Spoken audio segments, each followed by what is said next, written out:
아르스의 성자 성 비안네 신부. 사제들의 모범이신 성 요한 마리아 비안네 신부님을 소개합니다. 요한 마리아에게 라틴어와 신학은 여전히 어려운 과목이었다. 그는 공부가 어려울 때마다 괴로워서 머리를 두 손으로 움켜쥐었다. 당시 신학교에서는 교사들이 학생들과 라틴어로 문답을 했다는 사실을 잊어서는 안 된다. 요한 마리아는 라틴어를 이해하지 못했으므로 그 시험 문제를 푼다는 것은 불가능한 일이었다. 세월이 흘러도 요한 마리아는 나아지지 않았다. 교수들이 그를 열등생으로 낙인 찍었다. 요한 마리아는 신심이 깊습니까? 요한 마리아의 신심은 모범적이라는 대답을 들은 쿨봉 부주교는 이렇게 말했다. 그러면 나는 그를 사제로 부르겠습니다. 하느님의 은총이 그의 부족함을 채워주실 것입니다. 그리하여 29살이 된 요한 마리아 비안네는 사제가 되었다. 비안네는 인구 230명의 가난하고 작은 마을 아르스의 본당 신부로 발령을 받았다. 비안네 신부는 목초지에서 양을 치는 아이들에게 길을 물어봐야 했다. 안토니오 지브르라는 아이가 길을 가르쳐 주자 비안네 신부가 말했다. 너가 나에게 아르스로 가는 길을 가르쳐 주었으니 나는 너에게 천국 가는 길을 가르쳐 줘야겠구나. 비안네는 본당 신부가 되는 것을 두려워했다. 아르스는 비록 작은 마을이지만 자신이 책임지고 구원해야 할 영혼들이 너무 많았던 것이다. 비안네는 밤낮으로 법석을 떠는 축제와 술집은 죄의 온상이 된다는 사실을 잘 알고 있었다. 비안네는 이 퇴폐적인 풍습을 몰아내기 위해 온 힘을 기울였다. 오, 나의 사랑하는 신자 여러분, 천국으로 갈 수 있도록 노력합시다. 우리는 거기에서 하느님을 뵐 것입니다. 얼마나 행복하겠습니까? 우리가 회개하면 우리는 모두 여기에서 천국으로 행렬을 지어 갈 것입니다. 여러분의 본당 신부가 앞장을 서겠습니다. 우리는 모두 천국에 가야 합니다. 여러분 가운데 한 분이라도 지옥에 있다면 얼마나 큰 고통이겠습니까? 술집은 사탄의 공장이요, 지옥의 수업을 가르치는 학교요, 영혼들을 팔고 결혼 생활을 망치는 곳이며 건강을 해치고 싸움을 일으키며 살인이 일어나기 쉬운 장소입니다.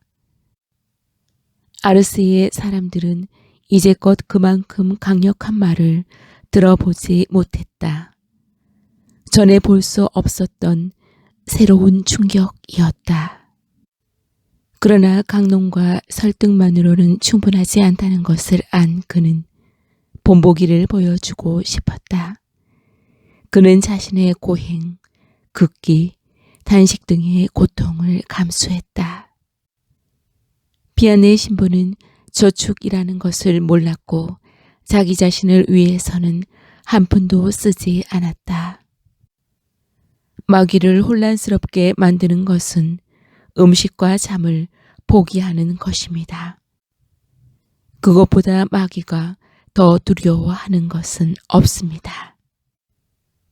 나는 일도 너무 적게 하고 편하게 지내니 지옥에 떨어질까 항상 걱정된다. 아르스 성당 부임 초기에 비안네가 편하게 잘 지냈을 거라는 생각은 큰 오산이다. 당시 비안네의 생활은 괴로움의 연속이었다.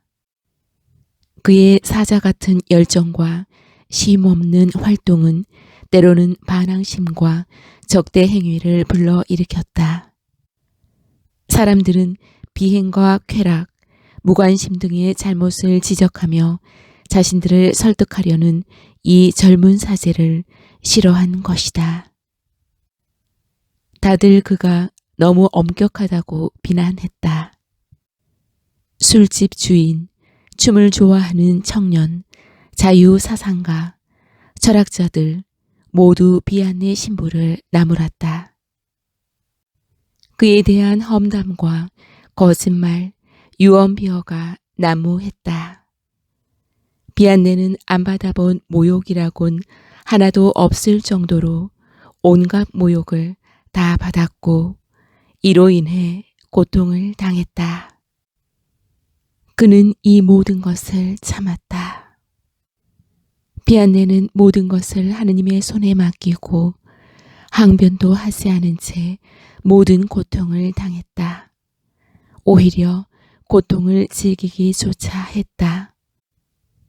왜냐하면 그것은 십자가에 못 박힌 그리스도와 가능한 한 하나가 되기 위해서였다. 한 번은 젊은 여자가 아기를 안고 사제관 앞에 나타나 본당 신부가 이 아기의 아버지라고 크게 외쳤다. 비안네는 나중에 자신과 마찬가지로 억울하게 고발당한 사제에게 이렇게 말하였다. 내가 한 대로 하십시오. 내가 그들에게 마음대로 하라고 했더니 그들은 결국 스스로 그만두더군요. 이처럼 근거 없는 소문과 모함 등 이 모든 것을 말끔히 잠재울 수 있었던 것은 아무리 흠집을 찾아내려 해도 찾아낼 수 없을 정도로 그가 거룩한 생활을 했고 겸손했기 때문이다. 비안네의 신부는 자기 자신을 위선자라고 불렀다. 저는 저에 대해서 생각할 때마다 제가 지은 죄 밖에는 떠오르지 않습니다. 어느 날 비안네는 동료 사제에게서 다음과 같은 편지를 받았다. 신부님, 신부님처럼 신학에 대해서 이토록 조금밖에 모르면서 고해소에 들어가는 것은 합당치 않은 것 같습니다. 비안네가 곧 그 신부에게 회답했다. 신부님, 저를 잘 파악한 사람은 신부님 뿐입니다. 신부님은 정말 착하시고 제게 많은 호의와 관심을 보여주셨는데 제가 오래전부터 간절히 바라던 은혜를 받을 수 있도록 도와주시면 감사하겠습니다. 그것은 무식한 저에게 합당하지 않은 이 자리를 사임하고 제 불쌍한 여생을 울며 보낼 수 있는 한적한 곳으로 물러앉는 것입니다. 그러나 벨레 교구의 사제들은 동료인 비안네에게 공평한 조치를 했고 몇몇 동료는 감격하여 그에게 용서를 빌었다. 벨레 교구 드비 주교는 비안네의 사제다운 성품을 높이 사면서 그를 보호하기 위하여 이렇게 말했다. 그가 무식한지는 저는 잘 모릅니다. 그러나 그가 빛을 받고 있다는 사실을 저는 잘 알고 있습니다. 천국을 얻기 위해 필요한 것은 무엇입니까? 은총과 십자가입니다. 박해와 모욕을 당할 때보다 더 행복한 순간은 없습니다. 그때 하느님이 나를 위로로 감싸 안으셨고 내가 청하는 것을 다 허락해 주셨습니다. 비안네 신부는 돈이 하나도 없을 땐 묵주기도를 바쳤다. 한 번은 그렇게 기도를 했더니 대낮에 은인이 돈을 들고 찾아와 비안네에게 건넸고 자연스럽게 그 돈을 받은 적도 있었다. 하느님이 무엇보다 요구하시는 것은 신뢰입니다. 하느님께 우리의 걱정을 맡긴다면 그분의 정의와 자비가 우리를 도와줄 것입니다. 왜 사람들은 하느님에게 버림받을 위험을 무릅습니까? 한 가지 악한 생각 때문에, 한 병의 술 때문에, 순간의 쾌락 때문에, 정말 순간의 쾌락 때문에 하느님을, 영혼을, 천국을 잃어버립니다. 영원히. 하느님이 우리를 지옥에 내던지시는 것이 아니라 바로 우리가 스스로 그렇게 하고 있는 것입니다. 나의 자녀들이여 보십시오. 사람은 모든 것을 사랑하는 하느님께 바쳐야 합니다. 일, 걸음걸이, 잠 등 그 밖의 모든 것을 그분께 봉헌하지 않는 한 잃어버리는 것입니다. 하느님과 함께 한다는 것은 얼마나 아름다운 일입니까? 얼마나 큰 위로가 되는 일입니까? 그분이 모든 것을 지켜보시고 모든 것을 용서하신다고 생각한다면 아침마다 이렇게 합시다. 모든 일이 당신 마음에 드시도록 제가 하는 모든 일에 당신이 함께 해 주십시오. 영혼과 하느님, 둘은 절친한 친구와 같습니다. 거의 모든 사람들이 죄에서 해방되도록 비안네 신부는 온 힘을 다해 노력했다. 사람들의 사고방식이 완전히 달라졌다. 사람들은 선행을 하지 않는 것과 교리대로 살지 않는 것에 부끄러움을 느꼈다. 오랫동안 고해소에 가지 못한 이들은 거리에서 큰 소리로 외쳤다. 고해 성사를 보고 싶습니다. 그렇다. 비안네 신부는 벌써 성인처럼 인기가 높았다. 사탄은 비안네 신부를 30년 동안 가장 불쾌하고 번거로운 방법으로 괴롭혔다. 비안네는 자기 다리 밑에 지옥이 열리는 것을 보았고 그곳에 자신의 자리가 벌써 정해져 있다고 하는 지옥의 소리를 들었다. 지옥으로 간다는 공포가 밤낮으로 비안네의 머리에서 떠나지 않았다. 방에 들어온 사탄은 의자를 여기저기로 밀고 가구를 옮겨 놓았으며 때때로 비안네는 보이지 않는 손이 자기의 얼굴을 쓰다듬는 것을 느꼈다. 사탄은 가끔 비안네 신부의 침대 밑에 모습을 감추고서 날카로운 소리나 약한 탄식으로 부르짖고 때때로 임종하는 사람처럼 거친 숨을 내쉬기도 했다. 그러나 내가 십자성호를 그으니 그들은 다 도망가 버렸습니다. 3년 전엔 비안네의 침대가 다 타버리는 유명한 사건이 있었다. 아니 신부님은 사탄이 아르스 본당 신부님의 침대를 태워버린 것을 아직도 모르십니까? 사탄이 새를 잡지 못했으니 새장을 태우고 싶었던 것입니다. 비안네의 가장 뛰어난 덕행은 겸손이다. 인간의 힘이 필요하지 않은 하느님은 제가 무식한 사제임에도 이 큰 사업을 위하여 제 몸을 사용하십니다. 비안네는 겨울엔 하루 11시간에서 13시간 동안 고해 성사를 주었고 여름에는 17시간에서 18시간 동안 성사를 주어야 했다. 비안네는 자신의 감옥 속에서 다리가 마비되고 두통과 위경련으로 고통을 겪어야 했다. 특히 여름에 더 심했다. 성당으로 밀려오는 사람들이 내뿜는 열기와 더위 때문에 숨이 막힐 지경이었다.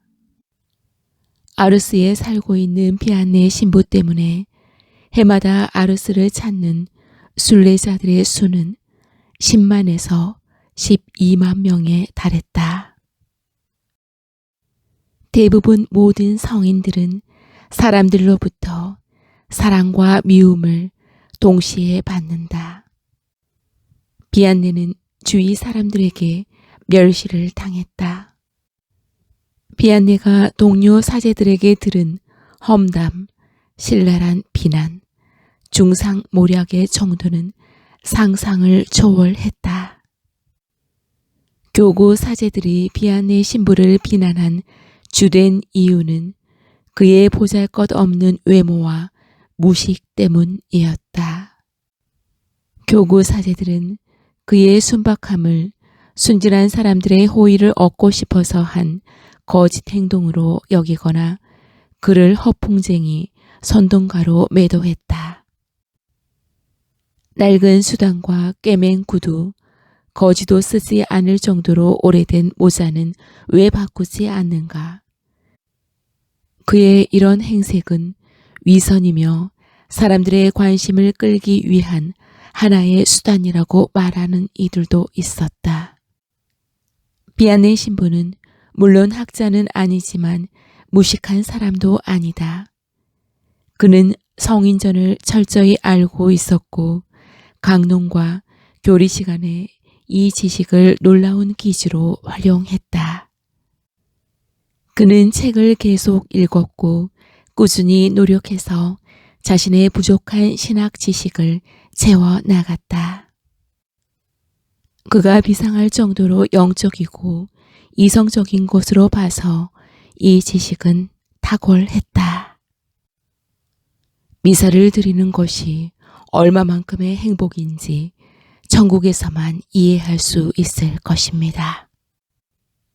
비안네의 영적 중심이 되는 성체 현존에 대해서 노대 신부는 이렇게 말했다.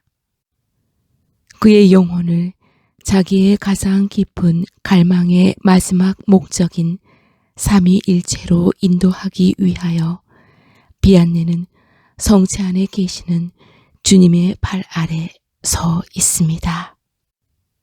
저는 강아지가 주인의 발 아래 몸을 던지는 것과 같이 감실 앞에 몸을 던지는 것 외에는 이 유혹을 물리칠 수 있는 다른 방도를 모릅니다. 사실 비안네는 자기의 혐오에 짓눌려 살았다. 나이가 들수록 사제직의 무게와 본당 신부의 사명으로 자신의 영혼 육신이 부서지는 것을 느꼈다. 미사를 드리기 위해서는 천사가 되어야 한다고 생각합니다. 나는 때때로 드비 주교님께 말씀드립니다. 주교님이 교구를 회개시키고 싶으시면 모든 사제들을 성인으로 만들어야 합니다. 착한 사제가 되는 방법 가운데 하나는 신학생들처럼 사는 것입니다. 겸손과 덕행을 이루려는 비안네의 끝없는 노력은 조금도 변하지 않았다. 주교님께 맡겨진 사제들을 사랑하십시오. 비안네 신부는 주교 앞에 무릎을 꿇고 이렇게 말한다. 천국은 얼마나 큰 상입니까? 강론 때나 교리 시간 때 그리고 고해소에서 비안네의 복음 전파는 사람들을 거룩하게 변화시켰다. 나의 벗이여 주님의 은총을 구하고 십자가를 지는 것입니다. 성인들의 모범을 본받읍시다. 어떤 성인들은 음식을 먹어야 될 때 눈물을 흘렸습니다. 그 시간을 차라리 기도하는데 사용하고 싶었으니까요. 1859년 7월의 더위가 유달리 그를 견딜 수 없게 했다. 그는 성당 아니면 작은 나무로 된 감옥인 고해소에 앉아 있었다. 매일 밤 1시부터 오전 11시까지, 그리고 오후 1시부터 8시까지. 이제 그를 둘러싼 공기는 생명을 유지할 수 없는 상태였다. 비안네는 한 증인이 말한 대로 고해 성사의 순교자이다. 7월 29일 금요일, 그는 평소대로 일을 끝까지 마쳤다. 고해소에서 16시간이나 17시간을 보내고 교리를 가르친 후 저녁 기도를 올렸다. 사제관에 돌아온 그는 의자에 쓰러지며 말했다. 저는 더 이상 못합니다. 그의 나이 73세였다. 그는 마지막 성사를 받았다. 사랑하올 하느님은 얼마나 착하십니까? 내가 그분께로 갈 수 없게 되니까 그분이 제게로 오시는군요. 성체를 모신 그가 운다. 왜 우십니까? 하고 누군가가 묻자 그가 대답한다. 마지막으로 성체를 모신다는 것은 정말로 섭섭한 일이니까요. 1859년 8월 4일 목요일 밤 2시, 요한 마리아 비안네 신부는 임종의 고통 없이 자기의 영혼을 하느님께 돌려드렸다. 그는 마침내 갈망하던 잠을 자게 되었다. 그는 41년 5개월 동안 아르스의 본당 신부였다.